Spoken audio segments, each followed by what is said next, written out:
Hello guys, welcome to our channel. आज हम class 11th के बायोलॉजी का chapter number 14 breathing and exchange of gases का lecture number 5 करने जा रहे हैं, जिसमें हम एक्सचेंज ऑफ द गैसेस पढ़ेंगे। अब इसके जो पहले वाला लेक्चर था उसमें हमने क्या देखा था, वो एक बार फटाफट से रिवाइज कर लेते। तो उसके अंदर हमने देखा था टाइडल वॉल्यूम के बारे में कि हमने रेस्पिरेटरी वॉल्यूम्स एंड कैपेसिटीज देखी थी। तो हमने बोला था कि रेस्पिरेटरी वॉल्यूम क्या होती है कि कितनी different volume of the air जो कि हम इनहेल और एक्सहेल करते हैं डिफरेंट कंडीशंस पर, उसे हमने क्या बोला था कि वो होती है हमारी रेस्पिरेटरी वॉल्यूम। अगर हम बात करें रेस्पिरेटरी कैपेसिटी की तो वो कैसे बनती है, वो by the combination of the respiratory volume, ठीक है, कॉम्बिनेशन करके रेस्पिरेटरी वॉल्यूम का बनती है रेस्पिरेटरी कैपेसिटी। फिर हमने देखा था रेस्पिरेटरी वॉल्यूम, जिसके अंदर हमने देखा था टाइडल वॉल्यूम। तो टाइडल वॉल्यूम के अंदर हमने देखा था कि टाइडल वॉल्यूम क्या होता है कि कितनी वॉल्यूम ऑफ द एयर हम इनहेल कर रहे हैं, एक्सहेल कर रहे हैं नॉर्मली, वो हम कहते हैं टाइडल वॉल्यूम, जो कि अप्रॉक्स कितनी होती है 500 ml होती है। और अगर हम पर मिनट देखें तो वो 6000 to 8000 ml of the air पर मिनट होती है। फिर हमने देखा था इंस्पायरेटरी रिजर्व वॉल्यूम, यानी कि additional volume of the air जो कि हम इनहेल कर सकते हैं, ठीक है, जो कि हम इनहेल कर सकते हैं फोर्सली, ठीक है, फोर्स लगाकर जितना हम इनहेल कर सकते हैं उसको हम कहते थे इंस्पायरेटरी रिजर्व वॉल्यूम, जो कि 2500 से 3000 ml होती थी। फिर हमारी आती थी एक्सपायरेटरी रिजर्व वॉल्यूम। तो एक्सपायरेटरी रिजर्व वॉल्यूम हमारी additional volume of the air होती थी जो कि हम फोर्सेबल, ठीक है, फोर्सफुल करके एक्सहेल करते थे, फोर्स से एक्सहेल करते थे, वो होती थी हमारी एक्सपायरेटरी रिजर्व वॉल्यूम, जो कि कितनी होती थी 1000 से 1100 ml। फिर होती थी हमारी रेसिडुअल वॉल्यूम, यानी कि कुछ वॉल्यूम ऑफ द एयर हमेशा लंग्स के अंदर रह जाती है, जिसको क्या कहते हैं रेसिडुअल वॉल्यूम कहते हैं, जो कि 1100 से 1200 ml रहती है।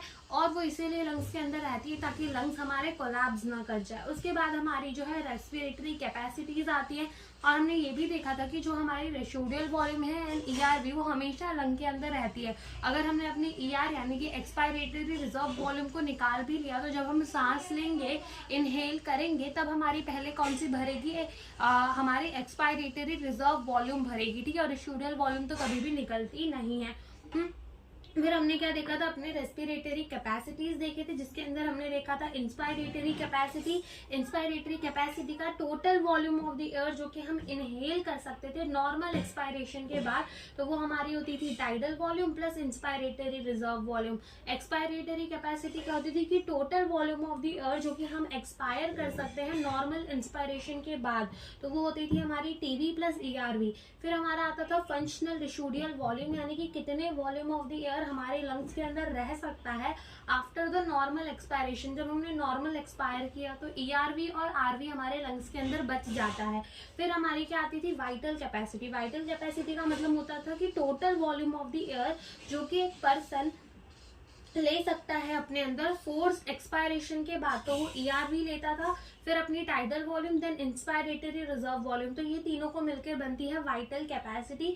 देन आता है टोटल लंग कैपेसिटी की फोर्स इंस्पायरेशन के बाद जितनी भी हमारे लंग्स के अंदर जो भी एयर है वो होती है हमारी टोटल लंग कैपेसिटी, जिसके अंदर हमारी रेसिडुअल वॉल्यूम आ जाती है, देन ईआरवी आ जाती है, देन टीवी आ जाती है, देन आईआरवी आ जाती है। और हम अपने टोटल लंग कैपेसिटी को vital capacity plus residual volume भी बोलते थे। तो इतना हमने इसके पहले वाले लेक्चर में पढ़ लिया था, ठीक है। आज हम क्या देखेंगे, आज हम देखेंगे एक्सचेंज ऑफ गैसेस। तो अगर हम बात करें एक्सचेंज ऑफ गैसेस की, तो एल्वियोलाई जो एक्सचेंज ऑफ गैसेस, क्या एक्सचेंज ऑफ गैसेस का मतलब होता है एक्सचेंज करना गैसेस का, ऑक्सीजन एंड CO2 का एक्सचेंज। यहाँ कौन से गैसेस का एक्सचेंज हमें देखना है, ऑक्सीजन एंड CO2 का एक्सचेंज देखना है। तो एल्वियोलाई जो होती है वो प्राइमरी साइट होती है for the exchange of gases, यानी कि एल्वियोलाई जो है वो एकदम मेन जगह होती है जहां पर हमारा एक्सचेंज ऑफ गैसेस चलता है, और हमारे ब्लड्स एंड टिश्यू के बीच में भी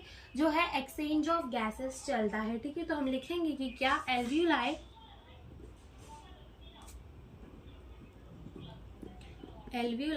are primary site for exchange of gases. Alveoli जो होती है वो क्या होती है, प्राइमरी साइट होती है for exchange of gases, and exchange of gases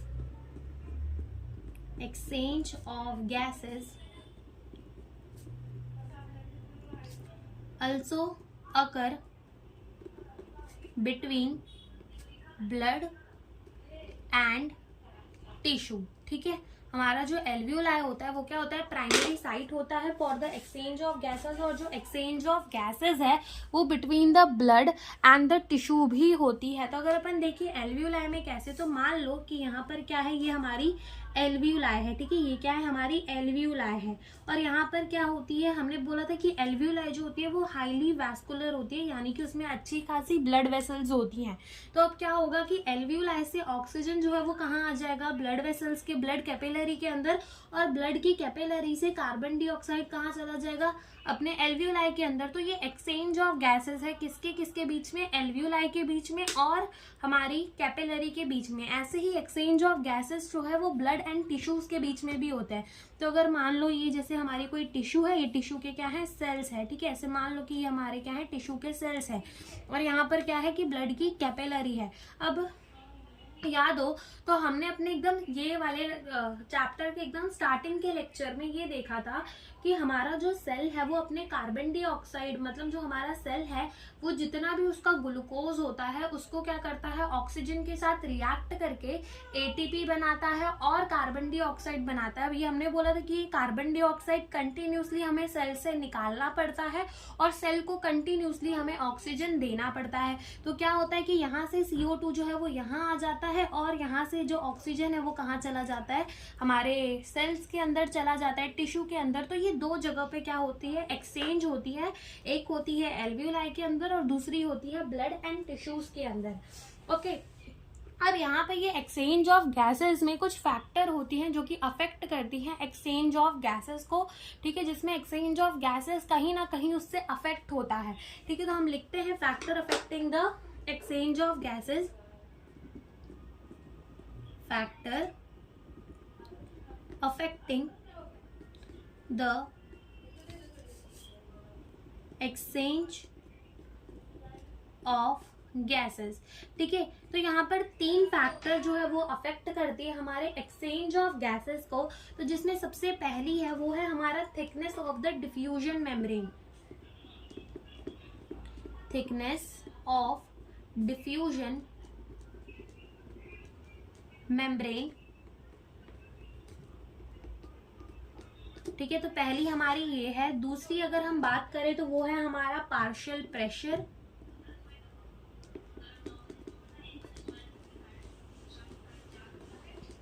और तीसरा है हमारा सोल्यूबिलिटी। तो हमारे ये जो फैक्टर अफेक्टिंग है, यानी कि ये जो एक्सचेंज ऑफ गैसेस हो रहा है एल्वियोलाई और कैपिलरी के बीच में, सेल्स और कैपिलरी के बीच में, तो इसमें कुछ फैक्टर होते हैं जो कि इसको अफेक्ट करते हैं। जिसमें सबसे पहला आता है डिफ्यूजन मेम्ब्रेन का थिकनेस, दूसरा आता है पार्शियल प्रेशर, और तीसरी आती है सोल्यूबिलिटी। ठीक है, तो एक एक करके हम ये तीनों चीज़ों को समझते हैं कि हमारा thickness of the diffusion membrane क्या है, पार्शियल प्रेशर क्या है और सोल्यूबिलिटी क्या है। तो जिसमें हम सबसे पहले कौन सी वाली समझेंगे, थिकनेस ऑफ डिफ्यूजन मेम्ब्रेन। तो अगर हम बात करें डिफ्यूजन मेम्ब्रेन की, तो सबसे पहले तो हम देखते हैं कि ये डिफ्यूजन मेम्ब्रेन होती क्या है। अगर हम डिफ्यूजन मेम्ब्रेन समझ जाए तो हम थिकनेस यानी कि उसकी चौड़ाई यानी कि उसकी मोटाई कितनी है, वो थिक कितना है, बस वो देखना है। तो हम सबसे पहले देखेंगे कि डिफ्यूजन मेम्ब्रेन होती क्या है। तो जो हमारी डिफ्यूजन मेम्ब्रेन होती है वो 3 लेयर्स से मिलकर बनी हुई होती है। जो हमारी डिफ्यूजन मेम्ब्रेन होती है वो कितने लेयर्स से मिलकर बनी हुई होती है, 3 लेयर्स से मिलके बनी हुई होती है। जिसमें सबसे पहले लेयर होती है squamous epithelium of the alveoli, दूसरी एपिथेलियम होती है हमारी endothelium of the blood capillary, और तीसरी लेयर जो होती है वो होती है बेसमेंट सब्सटेंस। ठीक है, इन 3 लेयर से मिलकर हमारी जो है डिफ्यूजन मेम्ब्रेन बनती है। उनमें से 2 जो है, एक तो हमारा squamous epithelium of the alveoli, दूसरा हमारा endothelium of the blood vessel. ये 2 जो लेयर होती है वो सेलुलर होती है, वेरएज जो बेसमेंट मेम्ब्रेन, बेसमेंट सब्सटेंस होता है वो सेल का नहीं बना हुआ होता। ठीक है, वो ए सेलुलर होता है, वो सेल्स का मिलके बना हुआ नहीं होता। तो हम पहले उन तीनों के नाम लिखते हैं, फिर डायग्राम में समझेंगे कि वो प्रेजेंट कैसे होते हैं। तो हम लिखेंगे कि diffusion membrane made up of 3 layer 3 layer का मिलके बना हुआ होता है, जिसमें सबसे पहला लेयर जो होता है वो क्या होती है, squamous epithelium of the alveoli. लिखते हैं स्क्वामस एपिथेलियम ऑफ एल्वियोलाई। दूसरी जो होती है वो क्या होती है, हमारी बेसमेंट सब्सटेंस, बेसमेंट सब्सटेंस। और तीसरी जो होती है वो हमारी क्या होती है, endothelium, endothelium of blood capillary, endothelium of the blood capillary. इन 3 चीजों से मिलकर हमारी डिफ्यूजन मेम्ब्रेन जो है वो बनी हुई होती है। ठीक है, अब जैसे मान लो कि ये हमारी क्या है, एल्वियोलाई है। ठीक है, ये क्या है, हमारी एल्वियोलाई है।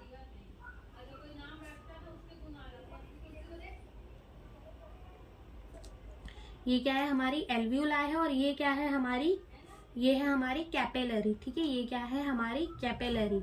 ओके, मान लिया ये क्या है, हमारी कैपिलरी है। ओके, तो क्या होता है कि इस एल्वियोलाई के अंदर एक क्या प्रेजेंट होती है, एक सेल की लेयर।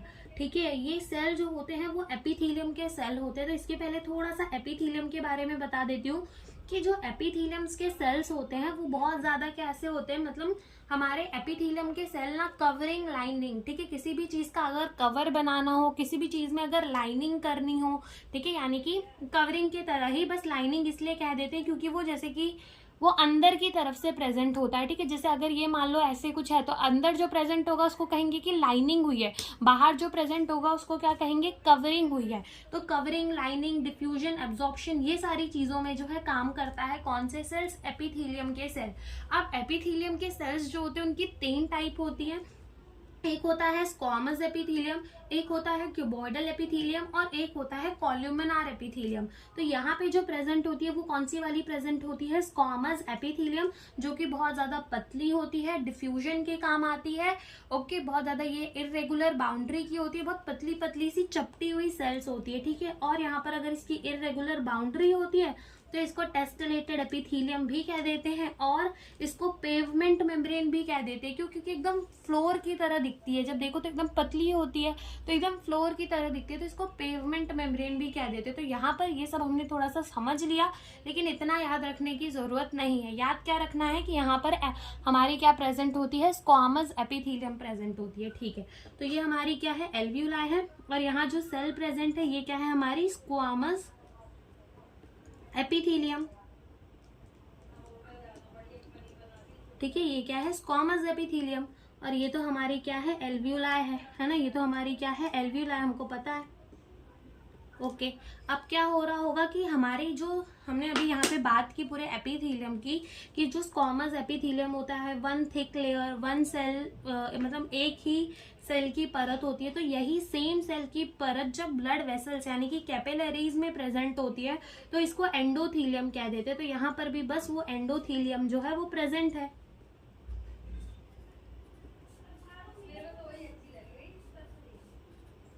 तो यहाँ पर भी क्या प्रेजेंट है, एंडोथीलियम के सेल्स प्रेजेंट है। क्या प्रेजेंट है, यहाँ पर भी एंडोथीलियम के सेल प्रेजेंट है। ओके, और यहाँ पर बीच में, ठीक है, यहाँ पर बीच में क्या प्रेजेंट होगा, यहाँ पे बीच में जो है वो प्रेजेंट होगा बेसमेंट सब्सटेंस। ठीक है, जो कि नॉन सेलुलर होगा। ये क्या है, ये है अपनी एंडोथीलियम। ठीक है, ये है एंडोथीलियम। ओके, और ये क्या है, ये है हमारी बेसमेंट मेम्ब्रेन, बेसमेंट सब्सटेंस कह लो या मेम्ब्रेन कह लो, सेम चीज है। ठीक है, तो ये क्या है, बेसमेंट सब्सटेंस है, जो कि कैसी है, नॉन सेलुलर, ये सेल की बनी हुई नहीं है। ठीक है, नॉन सेलुलर, बिना सेल की बनी हुई है। और ये दो जो है वो क्या है, सेल्स की हैं। ओके, ये सेल्स की हैं। अब क्या होता है कि यहाँ से यहाँ पे हमारी ऑक्सीजन मूव करती है और यहाँ से कार्बन डाइऑक्साइड जो है वो मूव करता है। अब आगे जब हम पार्शियल प्रेशर समझेंगे तब हम ये चीज़ों को समझेंगे। और अगर हम बात करें कि जो हमारी डिफ्यूजन मेम्ब्रेन है जो कि 3 लेयर से मिलके बनी हुई है। सबसे पहले क्या है, स्क्वामस एपिथेलियम, किसकी, हमारी एल्वियोलाई की। ठीक है, ब्लड जो है वो कहाँ से कहाँ फ्लो कर रहा होगा, यहाँ से यहाँ फ्लो कर रहा होगा। ठीक है, तो स्क्वामस एपिथेलियम हो गई, किसकी हो गई, स्क्वामस एपिथेलियम हमारे एल्वियोलाई की हो गई। एंडोथीलियम किसकी हो गई, हमारे ब्लड कैपिलरी की हो गई, और बीच में क्या प्रेजेंट है, बेसमेंट सब्सटेंस, जो कि कैसा है, non cellular layer, non cellular है, नो बेसमेंट सब्सटेंस, ठीक है। अब अगर अपन बात करें इस thickness of the diffusion membrane की, तो ये डिफ्यूजन मेम्ब्रेन जो है वो बहुत ज़्यादा पतली होती है, जो दिखाया यहाँ पर है क्योंकि डायग्राम है, लेकिन ये बहुत ज़्यादा पतला होता है। इसकी जो थिकनेस होती है वो लेस देन 1 मिलीमीटर होती है, 1 मिलीमीटर से, ठीक है, 1 मिलीमीटर से भी कम इसकी थिकनेस होती है। तो यहाँ पे लिख लेते हैं थिकनेस में, इसकी थिकनेस कितनी होती है, लेस देन 1 mm, ठीक है, 1 मिलीमीटर से भी कम इसकी क्या होती है, थिकनेस होती है डिफ्यूजन मेम्ब्रेन की। तो ये वाला जो टॉपिक है हमारा, that is the thickness of the diffusion membrane, वो होता है कंप्लीट। हमने क्या बोला, डिफ्यूजन मेम्ब्रेन 3 लेयर का बना हुआ है, squamous epithelium of the alveoli, basement substance and endothelium of the blood capillary. तो ये क्या है, हमारा बेसमेंट सब्सटेंस है, ठीक है, ये क्या है, हमारा स्क्वामस एपिथेलियम, और ये क्या है, एंडोथेलियम, ओके। और ये जो थिकनेस होती है बेस हमारे डिफ्यूजन मेम्ब्रेन की, वो लेस देन 1 mm होती है। तो ये हमारा पहला फैक्टर था अफेक्टिंग द गैसेज एक्सचेंज, ठीक है, एक्सचेंज ऑफ द गैसेज। अब अगर हम बात करें दूसरे फैक्टर की, तो दूसरा फैक्टर होता है हमारा पार्शियल प्रेशर, ठीक है, दूसरा फैक्टर क्या होता है, हमारा पार्शियल प्रेशर। तो सबसे पहले तो हम यही समझेंगे कि पार्शियल प्रेशर का मतलब क्या होता है। तो मान लो कि जैसे हमारे पास क्या है, ये कोई एक बॉक्स है, ठीक है, कोई एक बॉक्स है, ओके। अब इस बॉक्स के अंदर हमने क्या किया, कुछ ऑक्सीजन के मॉलिक्यूल डाल दिए, ठीक है, कुछ ऑक्सीजन के मॉलिक्यूल डाल दिए, और कुछ किसके डाल दिए, कार्बन डाइऑक्साइड के मॉलिक्यूल डाल दिए, कुछ ऑक्सीजन के मॉलिक्यूल डाल दिए, और क्या किया, कुछ कार्बन डाइऑक्साइड के मॉलिक्यूल डाल दिए। अब क्या होगा कि ये ऑक्सीजन का जो मॉलिक्यूल है वो कुछ प्रेशर लगाएगा इस बॉक्स के वॉल पे, बिल्कुल लगाएगा। ये जो कार्बन डाइऑक्साइड का मॉलिक्यूल है ये कुछ फोर्स लगाएगा, कुछ प्रेशर लगाएगा इस बॉक्स के वॉल्स में, दीवारों में, बिल्कुल लगाएगा। तो यहाँ पे क्या होता है कि जो प्रेशर, जो कि हमारा अकेला ऑक्सीजन यहाँ पे कंट्रीब्यूट करेगा इस मिक्सचर ऑफ द गैस के अंदर, हम कहेंगे कि वो ऑक्सीजन का क्या है, पार्शियल प्रेशर है। जैसे कि ये पूरा क्या है, हमारा मिक्सचर ऑफ द गैस है। अब इसमें जो प्रेशर हमारा कार्बन डाइऑक्साइड देगा, ठीक है, उसको हम क्या कहेंगे कि ये हमारा partial pressure of the carbon dioxide है।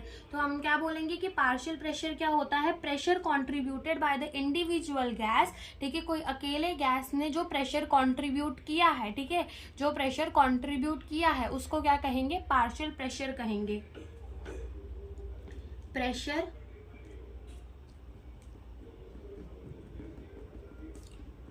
contributed by individual gas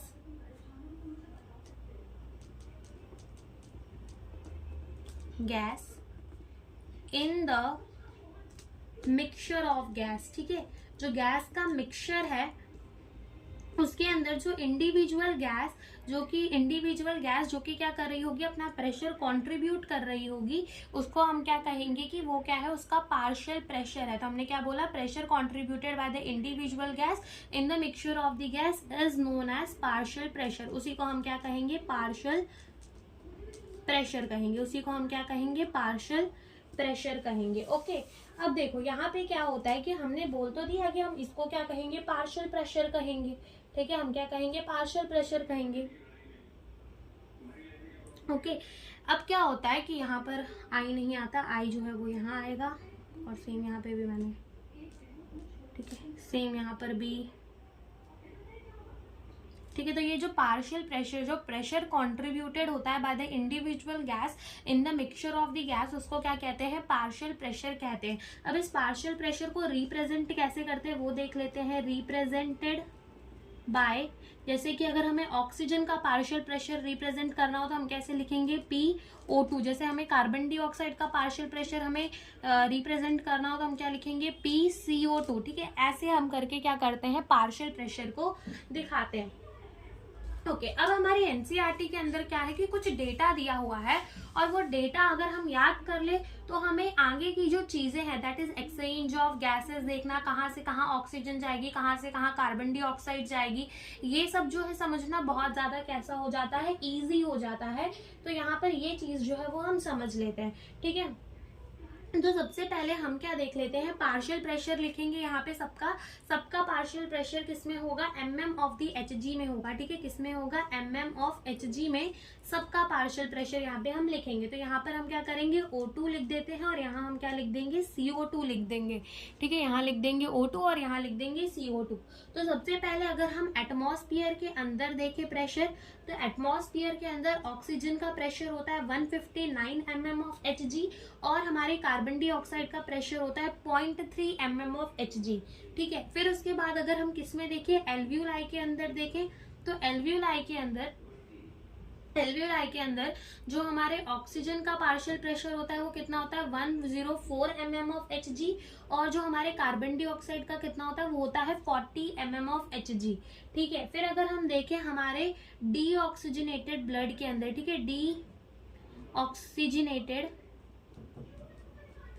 deoxygenated blood के अंदर अगर हम देखें, तो डीऑक्सीजनेटेड ब्लड के अंदर जो हमारा ऑक्सीजन, खुद सोचो, देखो डीऑक्सीजनेटेड ब्लड है, ठीक है। तो डीऑक्सीजनेटेड ब्लड के अंदर जो हमारा जो प्रेशर है किसका, पार्शियल प्रेशर ऑफ ऑक्सीजन, वो कम होगा। और कम जो है ना, कम से कम, ठीक है, सबसे लास्ट अगर हम किसी को कम बोलते हैं तो वो 40 mm ऑफ Hg ही होता है, ठीक है। और इसके अंदर कार्बन डाइऑक्साइड ज्यादा होगा डीऑक्सीजनेटेड ब्लड के अंदर, तो ज्यादा तो कितना ज्यादा होता है, 45 mm ऑफ Hg होता है। फिर अगर हम ऑक्सीजनेटेड ब्लड के अंदर देखें, ऑक्सीजनेटेड ब्लड के अंदर देखें, तो ऑक्सीजनेटेड ब्लड के अंदर हमारा जो ऑक्सीजन है वो क्या होता है, ज्यादा होता है, that is 95 mm of Hg और कार्बन डाइऑक्साइड कम होता है। तो कम से कम कितना हो सकता है, 40 mm ऑफ Hg, ठीक है। ये हम पार्शियल प्रेशर देख रहे हैं। और लास्ट हमारा आता है टिश्यूज के अंदर, ठीक है। तो टिश्यू के अंदर भी क्या चलती है, रिएक्शन चलती है जिसमें कार्बन डाइऑक्साइड निकलता है, यानी कि टिश्यू के अंदर भी हमारा कार्बन डाइऑक्साइड का प्रेशर ज्यादा होगा। कितना होता है, 40, ठीक है। कितना होता है हमारे यहाँ पर टिश्यू के अंदर जो हमारा कार्बन डाइऑक्साइड है उसका प्रेशर ज्यादा होगा, ठीक है। लेकिन ऑक्सीजन का पार्शियल प्रेशर कैसा होगा, कम होगा। तो ऑक्सीजन का कम तो कितना कम हो सकता है, 40 mm ऑफ Hg और हमारी कार्बन डाइऑक्साइड का ज्यादा होता है तो कितना होता है, 45 mm ऑफ Hg होता है, ठीक है। तो ये कुछ प्रेशर्स जो है वो हम याद रख ले तो अच्छा रहेगा। तो एक और बार से रिवाइज कर लेते हैं।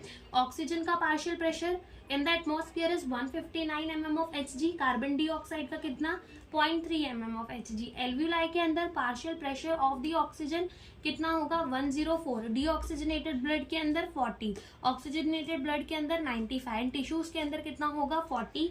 सेम कार्बन डाइऑक्साइड एल्वियोलाई के अंदर 40, डीऑक्सीजनेटेड ब्लड के अंदर 45, ऑक्सीजनेटेड ब्लड के अंदर 40 एंड टिश्यूज के अंदर कितना होता है, 45 होता है, ओके। अब ये हमारा पार्शियल प्रेशर का टॉपिक खत्म हो गया।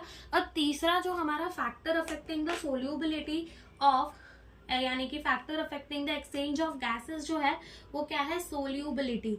अब सोल्यूबिलिटी का मतलब क्या होता है कि देखो, सोल्यूबिलिटी का मतलब कि कोई चीज किसी में सोल्यूबल कितनी है। अब सोल्यूबल का मतलब जैसे मान लो तुमने ले लिया पानी और उसके अंदर डाल दिया नमक, तो नमक जो है वो पानी के अंदर घुल जाता है।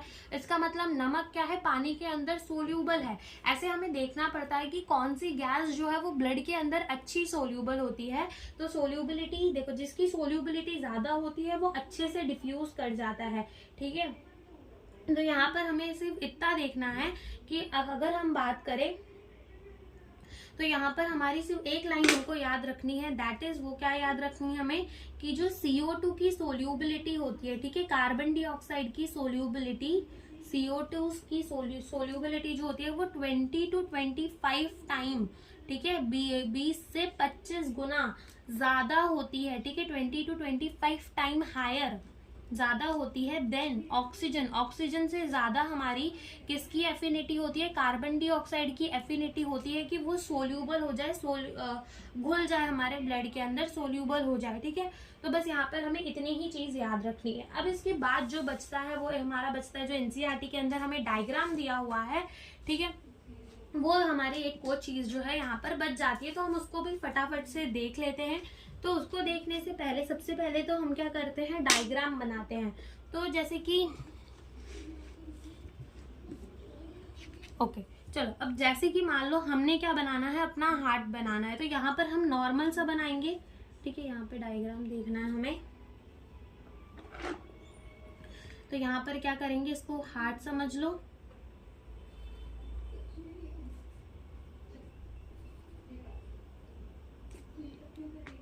और ये हार्ट के 4 चेम्बर्स, ठीक है, जिसमें ये वाला जो चेम्बर है वो क्या हो जाएगा, ये हो जाएगा हमारा राइट एट्रियम, ठीक है। ऐसे ही ये वाला क्या हो जाएगा, राइट वेंट्रिकल। ये वाला क्या हो जाएगा हमारा लेफ्ट एट्रियम, और ये वाला क्या हो जाएगा हमारा लेफ्ट वेंट्रिकल, ठीक है। 4 चेम्बर हमारे हार्ट्स के अंदर होते हैं। ओके, ये हमारे 4 चेम्बर हो गए हार्ट के। ये क्या हो गया, राइट एट्रियम, ये हो गया हमारा राइट वेंट्रिकल, ये हो गया हमारा लेफ्ट एट्रियम, और ये क्या हो गया हमारा लेफ्ट वेंट्रिकल।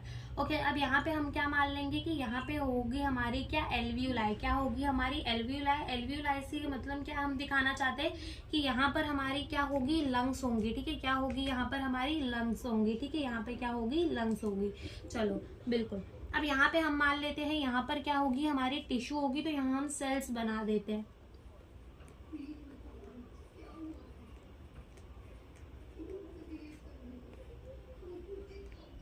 ठीक है, तो यहाँ पर हम क्या बना देंगे, सेल्स बना देंगे। अब क्या होता है कि एक चीज याद रखो, that is the Lord, LORD। इसका मतलब क्या कि हमारे left side of the heart में जो है वो ऑक्सीजनेटेड ब्लड जाता है, और जो हमारा राइट साइड है हार्ट का उसके अंदर क्या जाता है, डीऑक्सीजनेटेड ब्लड जाता है। LO यानी left side oxygenated blood, R यानी कि हमारा राइट साइड, और राइट साइड में क्या जाता है, डीऑक्सीजनेटेड ब्लड जाता है, ठीक है। राइट साइड में क्या जाता है, डीऑक्सीजनेटेड ब्लड जाता है। फाइन। उसके बाद हमने क्या देखना है कि यहाँ पर हमें एक चीज समझनी है आर्टरी और वीन के बारे में। तो आर्टरी, ठीक है, ए से याद रखो, अवे फ्रॉम दी हार्ट, यानी कि जो हमारी ब्लड वेसल हार्ट से, ठीक है, हार्ट से ब्लड को दूर लेके जा रही होगी वो होगी आर्टरी, और जो पास लेके आ रही होगी वो क्या होगी, वीन होगी, ठीक है। अब क्या होता है कि यहाँ पर मान लो हमारी क्या है, ब्लड वेसल है, ठीक है। ये क्या है, हमारी ब्लड वेसल है। ओके, अब ये ब्लड वेसल जो है ये कहाँ जाएगी, देखो ये ब्लड वेसल जो है ना, यहाँ पे अब मान लो कि यहाँ पर क्या है कि ये ब्लड वेसल है, ठीक है, ब्लड वेसल है। अब ये ब्लड वेसल जो है वो हमारे टिश्यूज से होती हुई कहाँ जाती है, हमारे राइट एट्रियम के अंदर। कहाँ जाती है, राइट एट्रियम के अंदर। टिश्यूज से होती हुई कहाँ जाएगी, राइट एट्रियम के अंदर। तो यहाँ दिखा देते हैं कि ये कहाँ जाएगी, राइट एट्रियम में।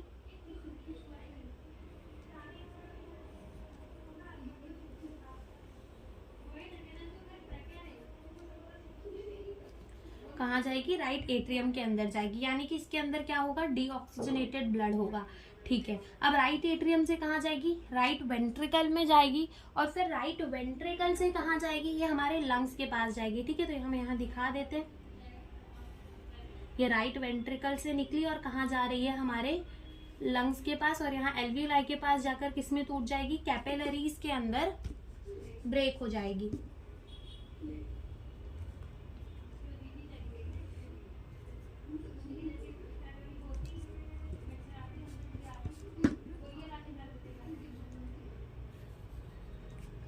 ओके ओके, अब ये वाली जो है हमारे हार्ट से अवे लेके जा रही है ब्लड को, ठीक है।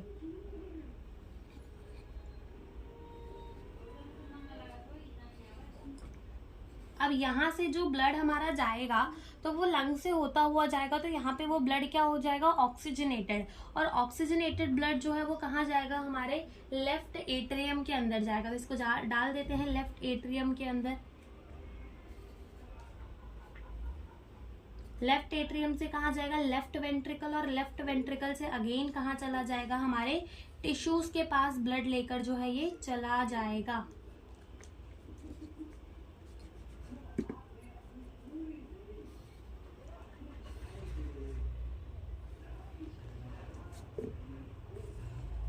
ठीक है, तो ये ऐसे ब्लड का फ्लो, इधर से ब्लड यहाँ जाएगा, यहाँ से यहाँ, और फिर ये हार्ट के पास जाएगा। तो अब बस यहाँ पर हो गया हमारा, इतना ही है। अब इसके अंदर हमें क्या देखना है, खाली ब्लड के प्रेशर्स लिख लो, और प्रेशर्स लिखने के बाद बस हमें समझ में आ जाएगा कि हमारे ऑक्सीजन एंड कार्बन डाइऑक्साइड का फ्लो कहाँ से कहाँ हो रहा है, ठीक है।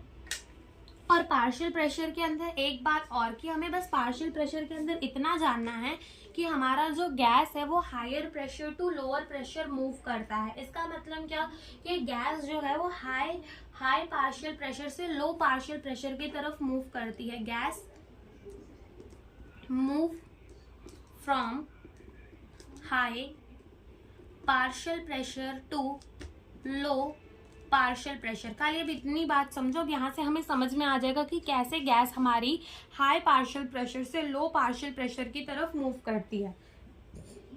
ओके, अब सबसे पहले देखो हमें क्या बोला है कि हमारे एटमॉस्फेयर के अंदर पार्शियल प्रेशर ऑफ ऑक्सीजन कितना है। पार्शियल प्रेशर ऑफ ऑक्सीजन है 159 mm ऑफ Hg।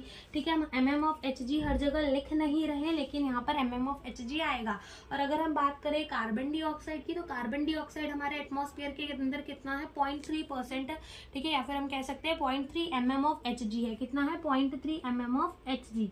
ओके, अगर हम बात करें अपने एल्वियोलाई के अंदर, तो यहाँ पर हमारा जो पार्शियल प्रेशर ऑक्सीजन का है वो कितना है, 104 mm ऑफ Hg, और कार्बन डाइऑक्साइड का कितना है, 40 mm ऑफ Hg। ओके, अब यहाँ से देखते ही समझ में आ रहा होगा कि देखो यहाँ पर हमारे ऑक्सीजन का प्रेशर ज़्यादा है, यहाँ पे हमारे ऑक्सीजन का प्रेशर कम है। तो ऑक्सीजन कहाँ से कहाँ मूव करेगा, ये हमारे एटमॉस्फेयर से एल्वियोलाई के अंदर मूव करेगा, बिल्कुल करेगा। ठीक है, तो ये O जो है O2 हमारे कहाँ आ गया, एल्वियोलाई के अंदर आ गया। ओके, डायग्राम बहुत छोटा हो गया, बड़का।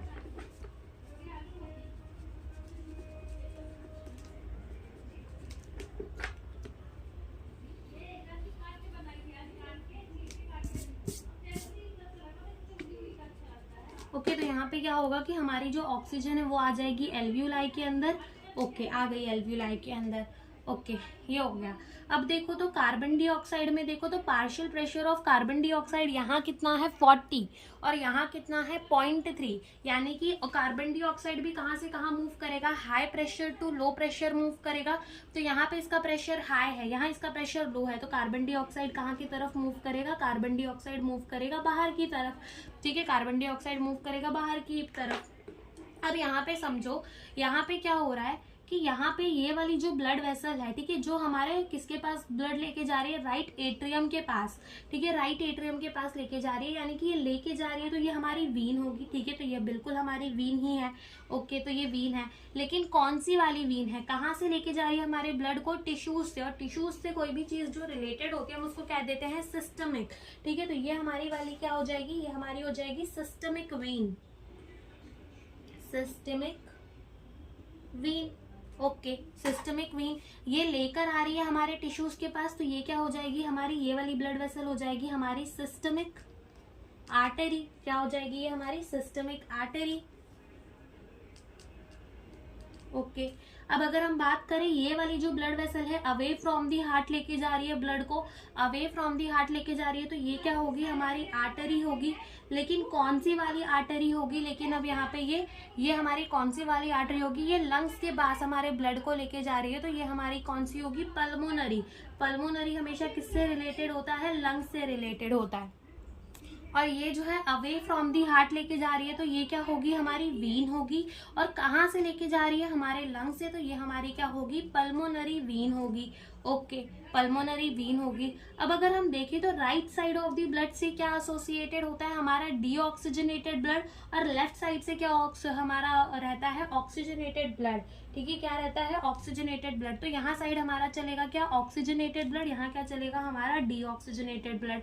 ऑक्सीजनेटेड ब्लड के अंदर partial pressure of the O2 कितना होता है, हमारा 95 होता है, and partial pressure of CO2 कितना होता है, हमारा 40 होता है। ऐसे ही डीऑक्सीजनेटेड ब्लड के अंदर पार्शियल प्रेशर ऑफ O2 कितना होता है, 40 होता है, and partial pressure of CO2 कितना होता है, पार्शियल प्रेशर ऑफ CO2 होता है 45। और अगर हम बात करें टिश्यूज के अंदर, तो पार्शियल प्रेशर ऑफ ऑक्सीजन कितना होगा, 40, and partial pressure of CO2 कितना होगा, 45। ठीक है, अब बस हमें यहीं से देख लेना है। अब देखो यहाँ पर हमारा क्या जा रहा है, डीऑक्सीजनेटेड ब्लड जा रहा है। मान लो यहाँ तक जो है डीऑक्सीजनेटेड ब्लड ही जा रहा है। यहाँ पे ये कितना है, पार्शियल प्रेशर ऑफ ऑक्सीजन 40, यहाँ कितना है 104। तो high pressure to low pressure oxygen move करेगा, ऑक्सीजन आ गया यहाँ।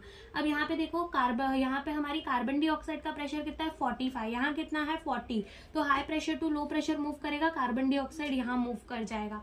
ठीक है, फिर उसके बाद ये हमारे कहाँ चले जाएगा, लेफ्ट एट्रियम में, लेफ्ट एट्रियम से लाएगा लेफ्ट वेंट्रिकल में, लेफ्ट वेंट्रिकल से कहाँ जा रहा है, सिस्टमिक आर्टरी और यहाँ पे टिश्यूज। तो अगर यहाँ पे देखिए हमारा यहाँ से क्या जा रहा है, ऑक्सीजनेटेड ब्लड, ठीक है, क्या जा रहा है, यहाँ से हमारा ऑक्सीजनेटेड ब्लड जा रहा है।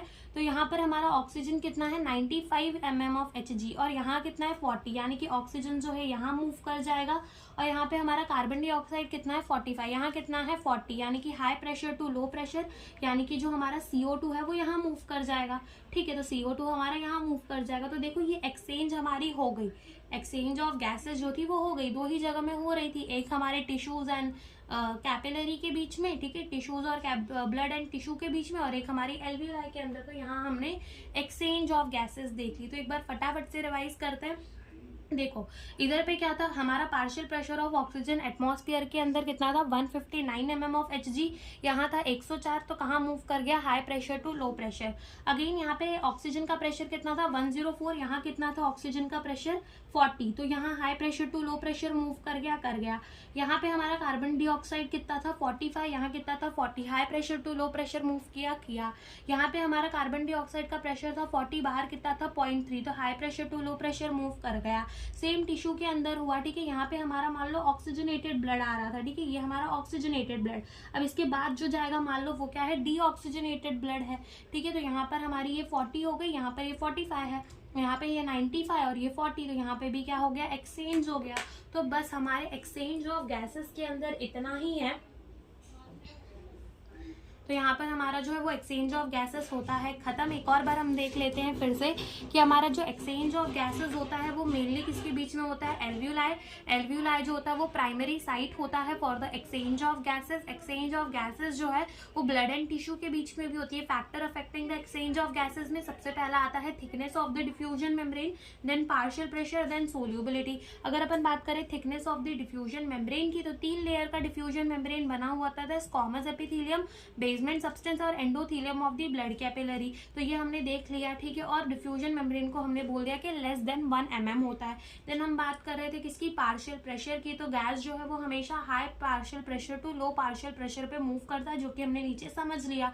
पार्शियल प्रेशर क्या होता है, pressure contributed bye the individual gas in the mixture of the gas, ठीक है। रिप्रेजेंट कैसे करते हैं, PO2 PCO2। देन ये सारे क्या है, पार्शियल प्रेशर है। और देन यहाँ पर हमने क्या देख लिया, ये देख लिया कि जो सोल्यूबिलिटी होती है CO2 की वो 20 to 25 टाइम्स मोर हायर होती है देन द ऑक्सीजन। और यहाँ पे हमने क्या देख लिया कि कहाँ से कहाँ हमारा ऑक्सीजन जा रहा है, कहाँ से कहाँ कार्बन डाइऑक्साइड जा रहा है, ठीक है। तो यहीं पे हमारा जो है वो एक्सचेंज ऑफ द गैसेस खत्म होता है। इसके नेक्स्ट लेक्चर में हम ट्रांसपोर्ट ऑफ द गैसेस देखेंगे। Thank you for watching the video.